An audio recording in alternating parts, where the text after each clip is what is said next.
So I'm doing a little video today on trigger stacking because it's something that I talk about all of the time at work with clients about how their dog is understanding the world and how little events throughout the day can kind of stack up and cause bigger problems.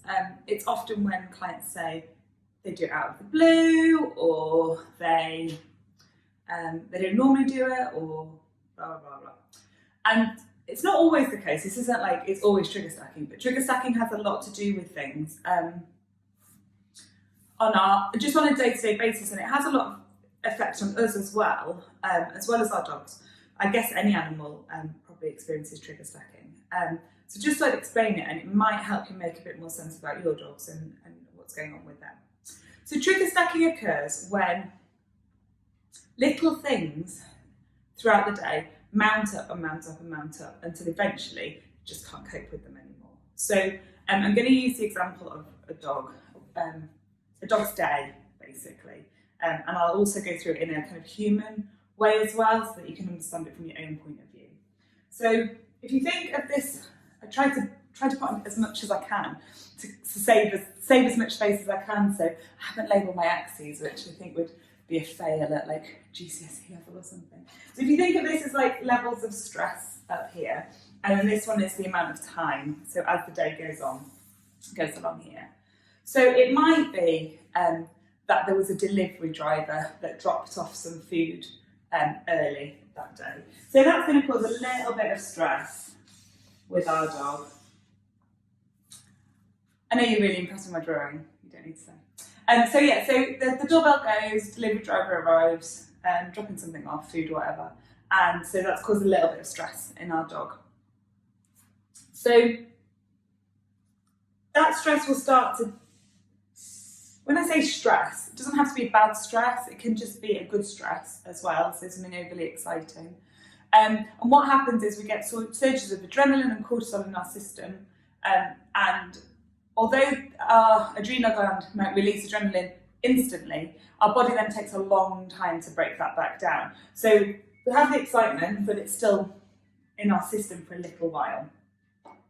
So after that, put that in that pocket so I remember, then it might be that when they were having their breakfast, someone went too close to their bowl, and that caused them quite a lot of stress. So we get a big spike. And you see how it's all kind of mounting up. And then after that, what could happen after that? So it might, oh, hang on, bear with, draw my little blocks in. It might be that after that, I'm regretting the colours already, just, you know. They go on the school run, and there's loads of kids trying to pet them, and they're not that happy about that. So we get another spike in our stress. So, you know, it's not that they don't like kids petting them, it's just that, I'm going to draw them in, be more productive. It's not that they don't like children petting them, it's just that it is a bit stressful. If you've ever done a school run, the whole thing's been stressful. So that is causing them a bit more stress. And although they're coping with it, it has just increased the levels of cortisol and adrenaline in their system. Their limbic system's all over the place and they don't really know what to do. Okay, where are we up to? So after the school run, they go on a walk and dog barks at them. That's quite stressful, they weren't expecting that. And then after that, they chase a squirrel. You can see what's happening, can't you? And then finally, dog looks at them funny. Ooh!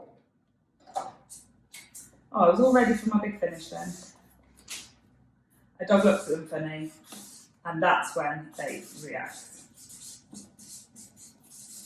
So it's not necessarily that this dog, this last bit of stress, was the most stressful thing, or it was the fact that it was that it was just that one thing. It was that actually it had crossed a threshold in the dog's system at which they were no longer able to cope anymore. And so because of that, they react. They lunge and they bark at another dog. And then that imprints itself in the dog's mind, and then next time they go on a walk, this is a little bit more likely to happen. But again, like, it isn't just that one thing. All of these things led up to the fact that the dog reacted. From a human point of view, the way I describe it is that your alarm doesn't go off. It's quite stressful. For me, my coffee machine didn't work. Severely, I mean, that was like almost would put me straight over. Then I have to do the school run, trying to get a 5-year-old out of the house on time. Then I get stuck in traffic on my way to a client's appointment.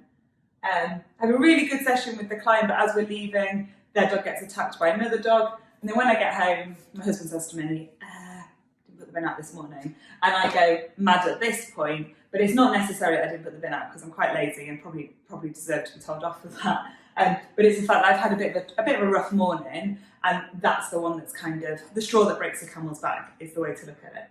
So when you're out and about with your dog, you really need to be aware of all of the things that's going on in your dog's day. And obviously for each dog it's different. This is just a made-up scenario.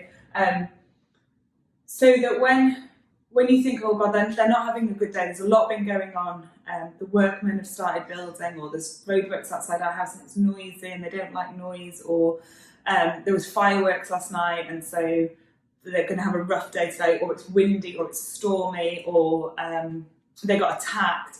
If your dog does get attacked, I would suggest no walks for at least 24 to 48 hours, just as standard, let them come right down from that. So just bear that in mind, that there's more going on in your dogs than just, oh God, I saw that dog, oh, I don't like them, I'm going to react. There's a lot more going on behind the scenes. And just be aware of it. And if you're not aware, if you don't feel that you're aware, then maybe this is the time to write down, do a little diary of your dog's day, just what happens to them.